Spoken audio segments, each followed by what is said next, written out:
Good morning. My name is Angela Gibson, and welcome to another installment of our Cyber Resiliency series with IBM. We're very excited to present to you the differences between cyber resiliency and data secure and disaster recovery, rather. Abrahams Consulting is a minority woman-owned small business, as you may know, and we've been serving the federal, state, and local government, as well as higher education institutions since 2006. And we focus, our four practice areas is IT staffing. So we put a lot of technology talent or technical talent on the different agency sites around New York. We also do a lot of professional services, come in and do all kinds of installations and implementations within your infrastructure. We also focus on niche solutions around security, storage, and networking, um, hardware and software reselling for sure. We do quite a bit of that. And so we certainly want to encourage you to call us beyond this call for any of your IT needs. We don't do everything, but we certainly have some great proficiency in the areas that we do focus on. Today, I'm excited, again, as I said, to bring you IBM as we discuss the significance, the importance, and the urgency of cyber resiliency. From here on out, I'll be giving the wheel over to Dhruv. And so, Dhruv, you'll take it from here. Absolutely. Thank you, Angela. Good morning, everyone. Share my screen.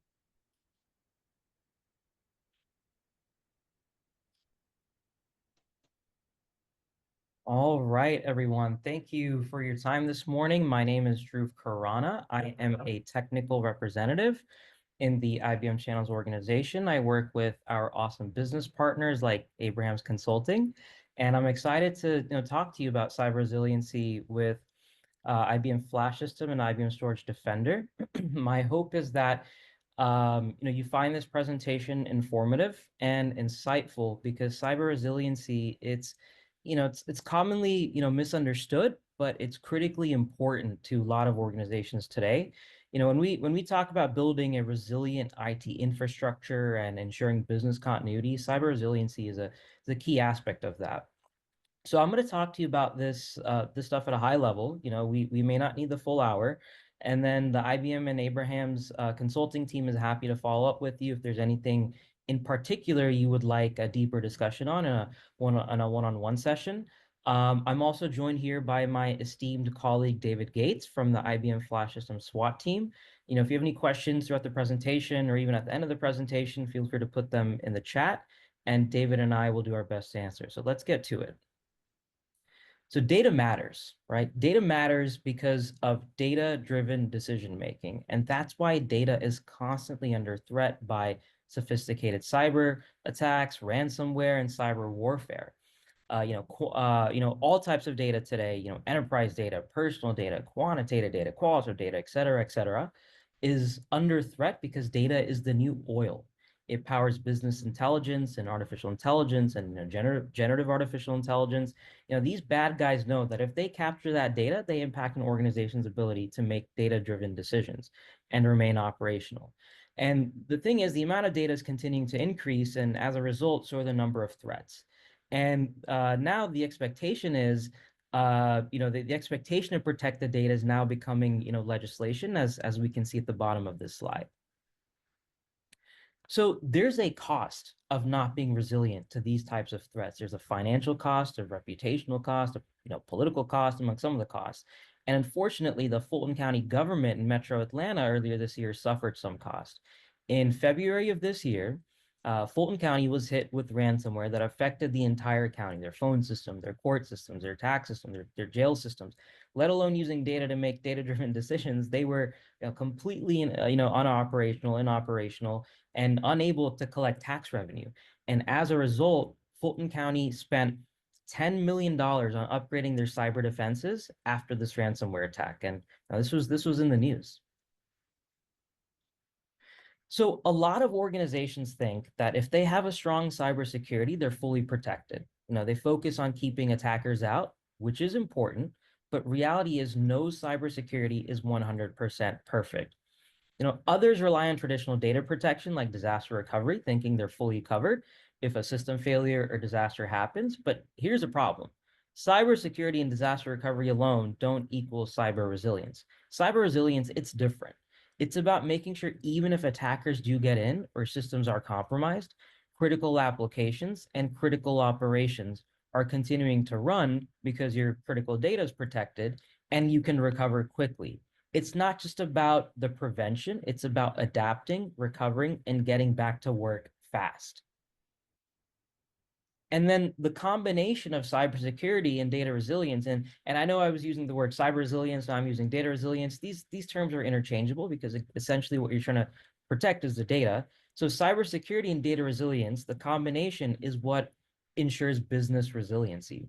Now, cybersecurity is about the prevention, the prediction, and the response to cyber threats, and data resilience is about the risk mitigation, the recovery, and the readiness from cyber threats.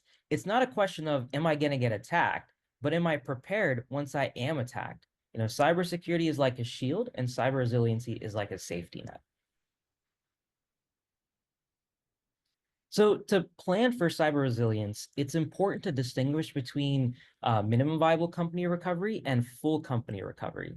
A minimum viable company is the minimum amount of applications you need to get back up and running where your customers or end users won't know you were hit.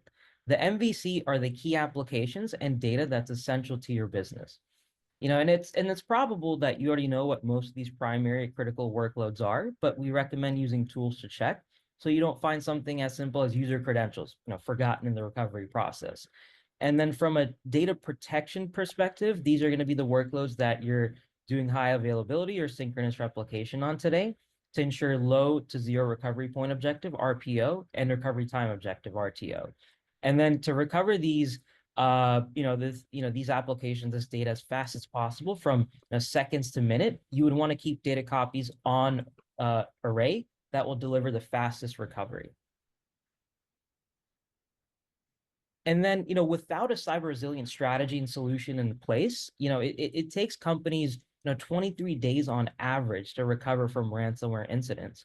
And that's why, early threat detection is so important for cyber resiliency. So that said, with IBM's cyber resilience solution, customers can discover when defenses have been compromised in seconds, so essentially in real time, and recover primary workloads in less than 60 seconds, also in real time. The quicker you detect the problem, the quicker you can recover.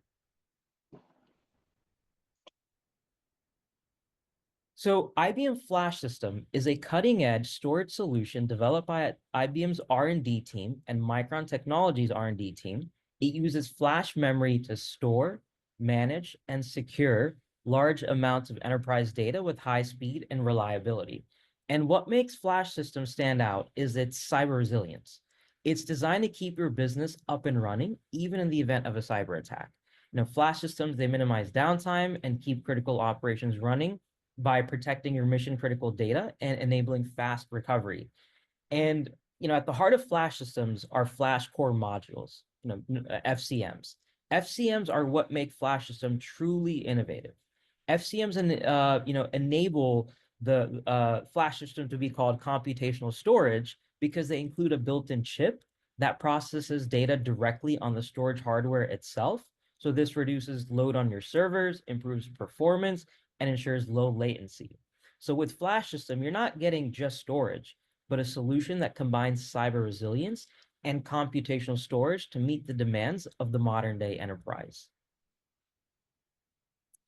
And then some benefits of Flash System are, it's high performance. Flash System use fast flash memory that's much faster than standard SSDs. This allows for quick data access and reduced latency necessary for, mission critical workload recovery. It's resiliency. Flash systems create and store, immutable, isolated, encrypted snapshots called safeguarded copies that you can recover from the event of a cyber attack or data corruption. And then the FCM itself is physically resilient. No Flash core modules have ever worn out in the history of Flash System. Third, interoperability, it plays nice with other vendor storage technology. Flash systems, they come with a powerful software called IBM Storage Virtualized that allows you to pool different storage mediums together to make it appear as if there's one storage device. And two, you can mix and match different storage devices because of the, 2.5-inch standard form factor of the FCMs. So, you can use SSDs with FCMs in the flash system. Fourth, that's hybrid cloud, multi-cloud integrated flash systems. They're compatible with cloud environments, allowing for seamless data movement and management across on-premise and cloud platforms, enabling data accessibility. It's future-proof with its data reduction capability. Flash systems, they use compression and deduplication to reduce the amount of storage space needed, meaning more data stored in less space, resulting in lower total cost of ownership and improved efficiency. And then six, sustainability. Flash systems require less power, less cooling, and less space, leading to less cost than competitors in the market. So these are the features of the flash system product. And the way to read this chart is that as you go from left to right, the product line increases in capability and capacity. At the top, Storage Virtualized and Storage Insights is a software that comes with all flash systems. Storage Virtualized is an operating system that allows users to manage their storage environments, especially when it comes to managing multiple storage devices. And then Storage Insights is an application that allows users to monitor, analyze, and also manage their flash system storage.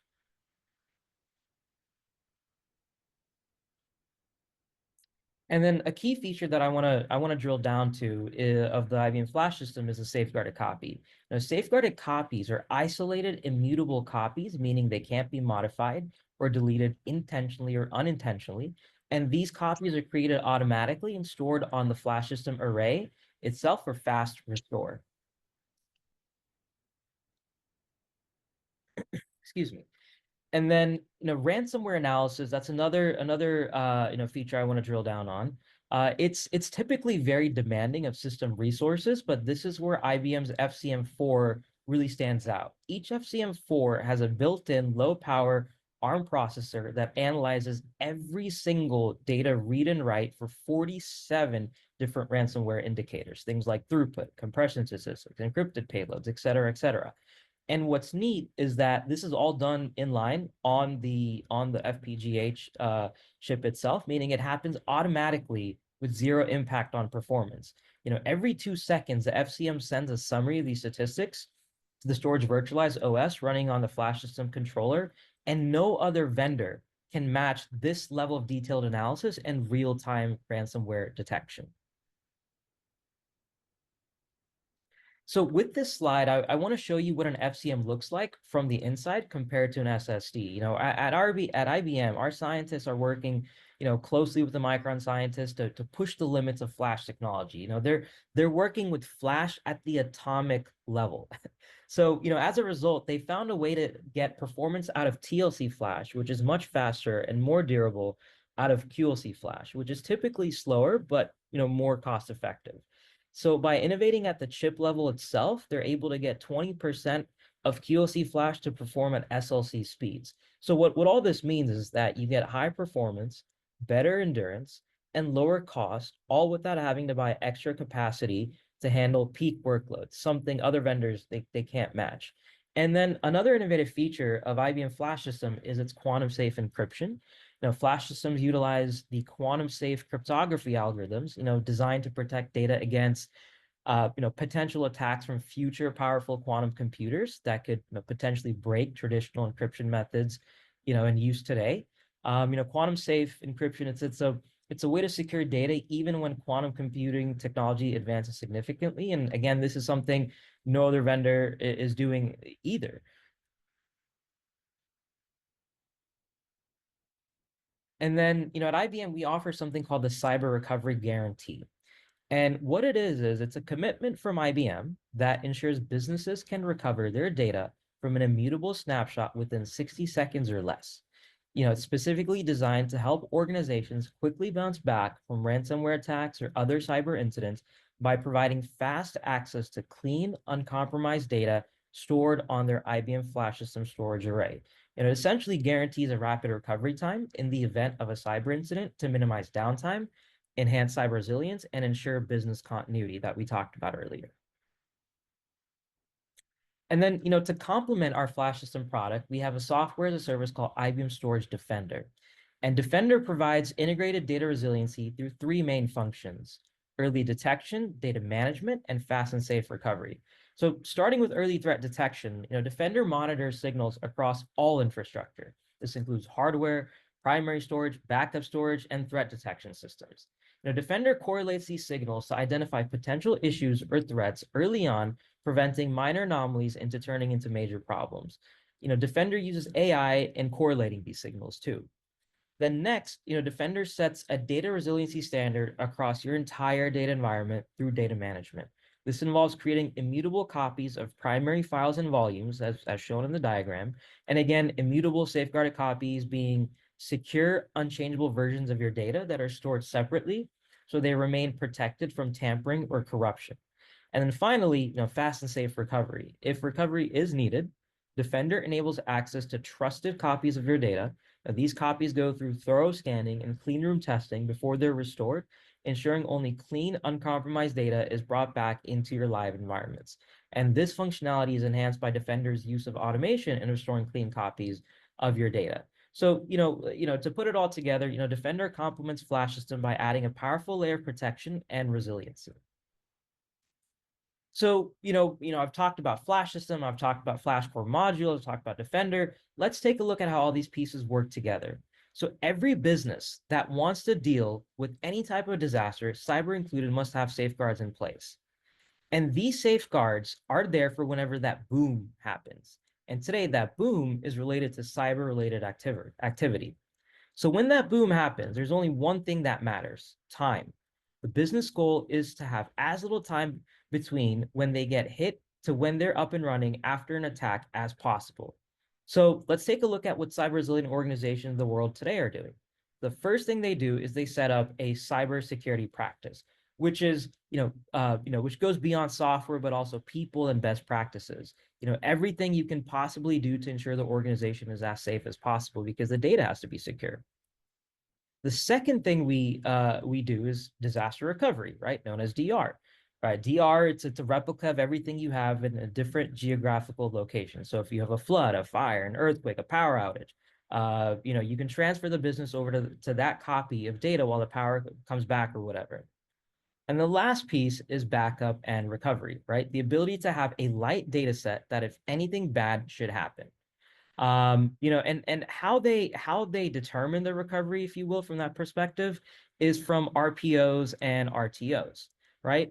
And simply put, RPO is the number of hours worth of data the organization can afford to lose to get back up and running as fast as possible.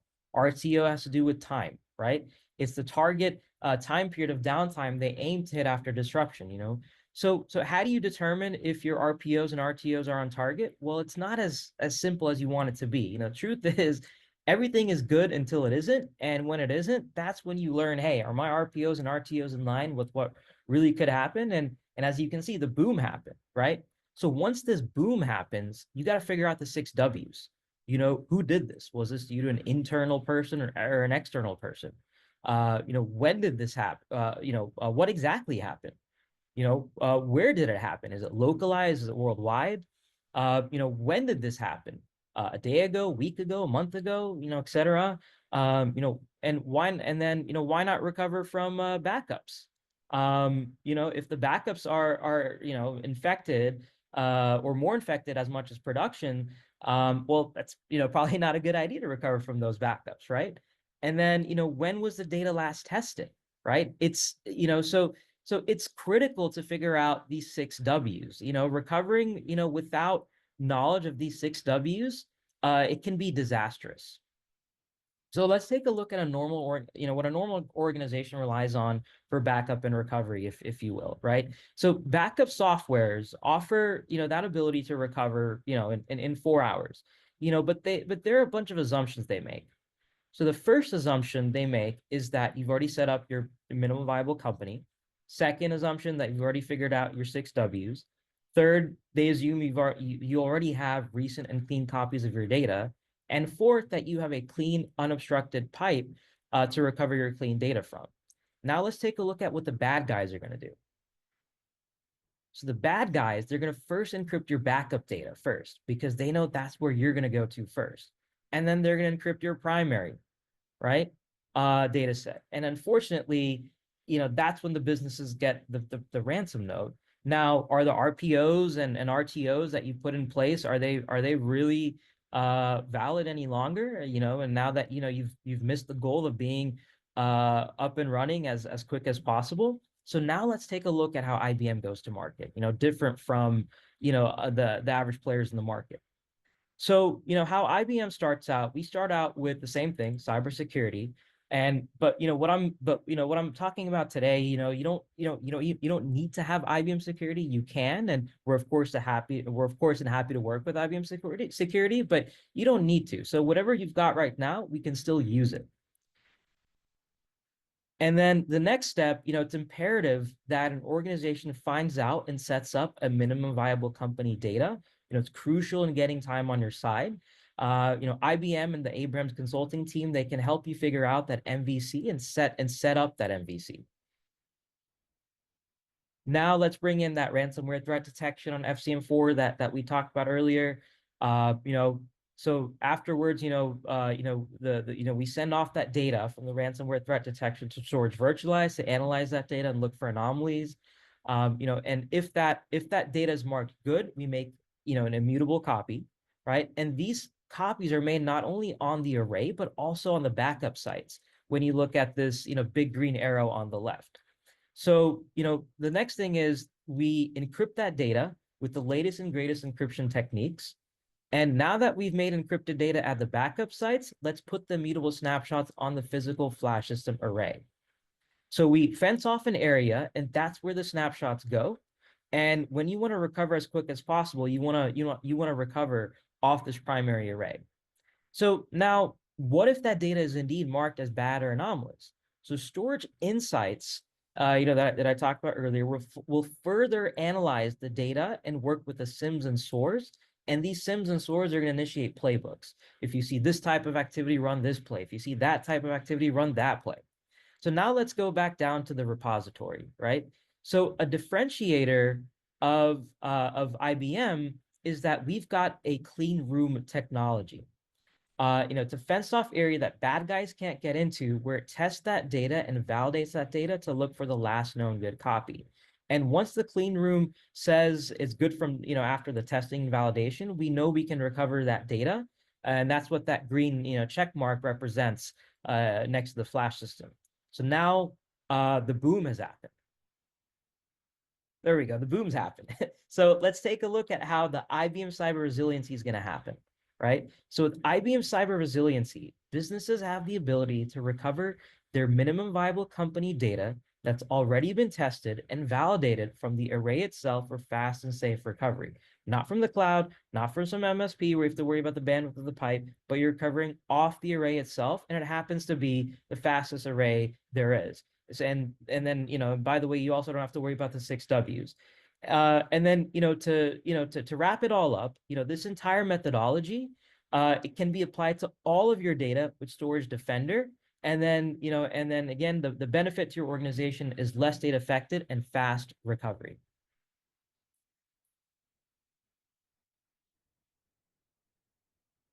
So at IBM, we offer something called a cyber resiliency assessment. It's a free of charge IBM funded service where we'll have a general conversation with you about your cyber resilience situation so you can get a better understanding and more visibility of where you stand with cyber resilience.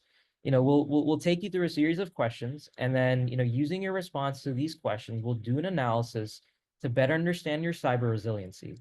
And then afterwards, we're going to present to you our findings and recommendations. That said, your cyber resiliency situation is as important to us as much as it is for you. So we'd love for you to take advantage of this free IBM offering. So as I conclude this presentation, I want to leave you with these important questions to consider. Think of them, like a cyber resiliency checklist. Abrahams Consulting and IBM are committed to working alongside you, ensuring your organization is, it's fully prepared for whatever challenges may arise. The CRAT is just, one of many tools, we offer to help you understand and strengthen your cyber resiliency position. But I also encourage you to think about these questions. So thank you for your time, and we look forward to moving together to build a resilient cyber defense for your business. And I'll open it up for any questions.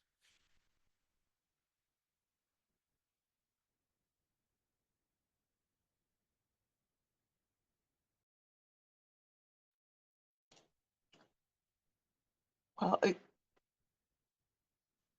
doesn't sound like anybody has any questions, but I do want to encourage or reiterate what Dhruv said about the Cyber Resiliency Assessment Test, which is IBM funded, because we all know it's not a matter of if, but when you'll be attacked. This is Angela speaking, by the way. And so take advantage of this ability or this capability to know exactly where you stand in terms of resiliency. I think it's very important to remember that many organizations, as he said, starts off with cybersecurity and the disaster recovery and all of that, but they fail to think about a resiliency plan. And this is essentially what we're encouraging you to do proactively, as opposed to reactively, of course. But once again, I want to say thank you to the IBM team. And David, should I pass it over to you or? No, I think Dhruv did an excellent job taking us through data resiliency. I would say please take us up on our offer of a no charge resiliency assessment. It'll give you a good blueprint of where your organization is with regards to data resiliency. And please just reach out to either IBM and or Angela and the folks from Abram to schedule that assessment. So thank you very much for attending. If there's any follow-up questions, please feel free to get them over to Angela, and then Dhruv and I will do our best to get any questions answered via email. Well, I can see here that Ahmed is asking for the PowerPoint. I think you'll be getting this presentation. We'll be sending it over to you. Absolutely. For sure. Yep, we're happy to share the PowerPoint with you. And thank you for coming. Have a good one, and we'll be in touch. Thank you. Okay, bye-bye.